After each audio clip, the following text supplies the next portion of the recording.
很多人都在看马德里圣克鲁斯宫的那场谈判，觉得核心是 TikTok 一个 App 的生死存亡。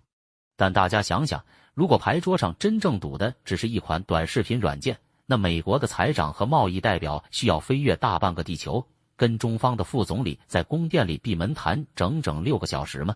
如果这只是一场商业收购，需要美国商务部在谈判前48小时，精准地把23家中国企业打入实体清单，作为一份见面礼吗？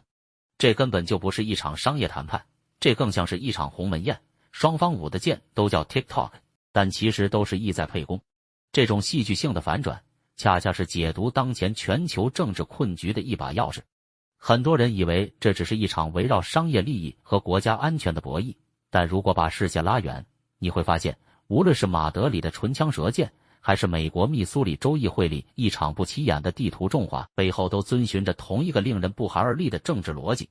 这个逻辑的核心就是，当一个权力结构内部出现深刻危机时，它必然会向外寻求敌人，制造冲突，用一场精心编排的外部大戏来掩盖内部正在坍塌的舞台。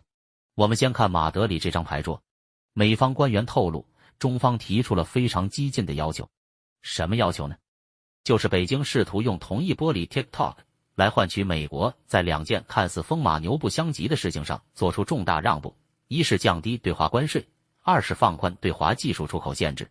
这为什么激进？因为它彻底打破了美方设定的单一议题谈判框架，等于是在说，我不是来谈一个 App 的生死的，我是来要求你改变整个对华战略的。这背后是一种赤裸裸的政治豪赌。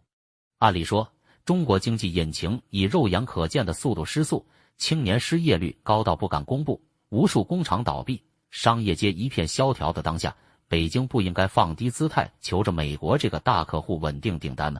怎么反而在谈判桌上如此强硬？这恰恰是理解这盘棋最关键的地方。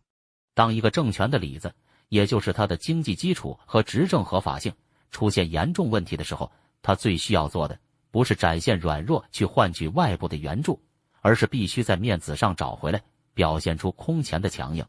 北京深知，它真正需要的不是那几百亿关税的减免，而是一场由自己主导的让川普远道而来的国事访问。只有这样一场万邦来朝的盛景，才能有效地对冲掉糟糕的经济数据给其最高领袖带来的威信冲击。所以，中共的策略不是在祈求一次访问，而是在绑架一场胜利。他赌的就是川普对个人历史定位的渴望会压过对中共的战略警惕。这就像一剂给国内注射的强效迷幻药，而为了得到这剂药，北京不惜把整个谈判升级。这种表演是强硬的背后，是对规则本身的彻底蔑视。就在马德里谈判前，一个代号 App41 的中共国安部外包骇客组织，伪装成美国反共鹰派议员穆勒纳尔，向华盛顿的各大机构发送邮件，附件是一个所谓的对北京新制裁立法草案。一旦下载，电脑就会被植入木马。你看，一边在谈判桌上要求你让步，一边在桌子底下用黑客手段捅刀子，这就是他们真实的行为逻辑。然而，这种外强中干的表演，并非只有北京在上演。把目光转到美国国内，你会发现川普政府正在做着本质上完全相同的事情。就在全世界的目光被所谓的爱泼斯坦生日信丑闻所吸引时，川普突然宣布向洛杉矶、纽约、巴尔的摩等城市增派数千名国民警卫队和海军陆战队，声称要夺回我们的城市。这是一个经典的障眼法。当记者追问他是否给一个臭名昭著的亿万富翁恋童犯写过一封充满猥亵暗示的生日信时，他可以义正辞严地反击：你们在浪费时间，为什么不关注我在哥伦比亚特区取得的巨大成功？他凭空制造出一场国内安全危机，然后将自己塑造成解决危机的铁腕领袖。这与北京渴望一场外交大秀来掩盖经济败局的逻辑，难道不是异曲同工吗？一个是为了掩盖个人丑闻和执政合法性危机，另一个是为了掩盖系统性的经济崩溃，但手段都是一样的，用一场更大、更喧嚣的危机去覆盖另一场真正致命的危机。当这种宏大叙事的障眼法不够用时，就必须进入第二个层面，操纵规则，将权力永久化。在马德里谈判之前，美国商务部将23家中国企业和机构打入实体清单，其中大部分都与中共的军民融合战略深度绑定，比如上海复旦微电子，以及直接服务于侦察、导航和武器系统的中国科学院空天信息创新研究院。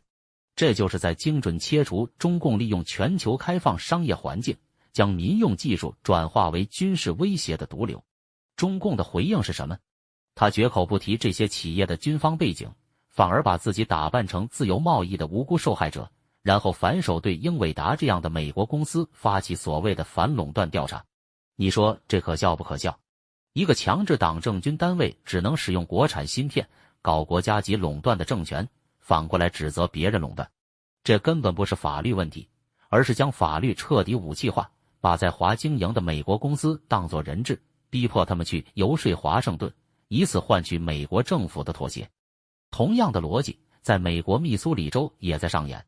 共和党人强行通过了一份极端不公正的国会选区划分新地图，其唯一的目的就是通过竭力蝾螈这种制度化的舞弊手段，瓦解掉民主党在堪萨斯城的选区，确保共和党的永久优势。当地的商界不希望这样，居民不希望这样，甚至共和党国会代表团自己都未必情愿。那谁希望呢？唐纳德、川普，他们不是在服务自己的选民，也不是在考虑社区的利益，而是在屈从于来自华盛顿一个人的命令。你看，无论是北京用反垄断法绑架英伟达，还是密苏里州共和党用选区重划来扼杀民主，其本质都是一样的。当权力无法在公平的规则下获胜时，他就会选择去摧毁规则本身。然而，当操纵规则也无法完全压制反对声音时，就只剩下最后也是最危险的一招，彻底否认现实，并系统性的制造仇恨。在美国，一个名叫梅丽莎·霍特曼的明尼苏达州众议院女议长，一位民主党人，在夏天被刺客枪杀。当川普被问到是否觉得应该为他降半旗致哀时，他的第一反应是反问谁？这位美国总统要么是生活在信息茧房里，对右翼针对民主党人的政治暴力事件一无所知，要么他就是在刻意的表演，假装这种事从未发生过。这种对现实的公然否认形成了一种可怕的双重标准。当一个虚构的保守派人物查理·科克被枪击的故事传出时，整个右翼媒体瞬间沸腾，异口同声地将责任归咎于疯狂的左翼疯子，声称民主党人今天杀死了查理·科克。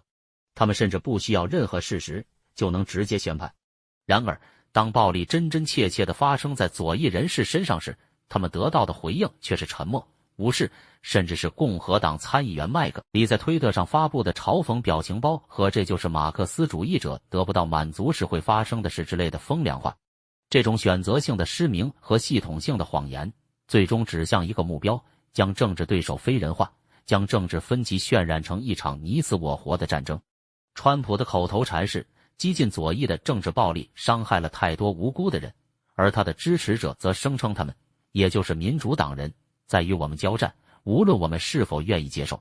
他们不是来灭火的，他们是来纵火的，因为在一个被仇恨和分裂点燃的国家里，他们才能扮演救世主的角色。所以，当我们把马德里的谈判桌、密苏里州的议会、华盛顿的政治秀场联系在一起看，一幅完整的图景就浮现了出来。无论是 TikTok 的命运，还是关税壁垒，亦或是谁又在社交媒体上煽动暴力，这些都只是表象。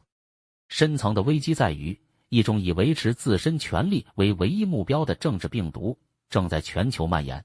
这种病毒的运作模式清晰可见，首先，通过制造外部冲突和宏大叙事来转移内部矛盾；其次，当转移无效时，就动手修改游戏规则，确保自己永远不会输；最后，当规则也被戳穿时，就干脆否认现实，煽动仇恨，将整个社会拖入一场无法回头的内部消耗。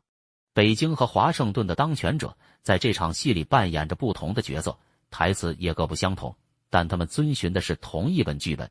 这本剧本的最终目的不是为了解决任何实际问题，无论是经济衰退还是社会撕裂，而是为了让民众相信世界上不存在客观真理，只存在权力斗争，不存在共同利益，只存在敌我矛盾。当人们对一切制度、一切规则、一切事实都失去信任时，那个声音最大、手段最狠的人就自然成为了唯一的权威。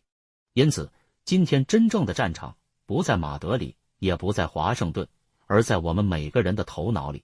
我们是选择被这些精心设计的议程所操纵，陷入他们预设的仇恨螺旋，还是选择保持清醒，看穿这套外强中干、色厉内荏的政治把戏？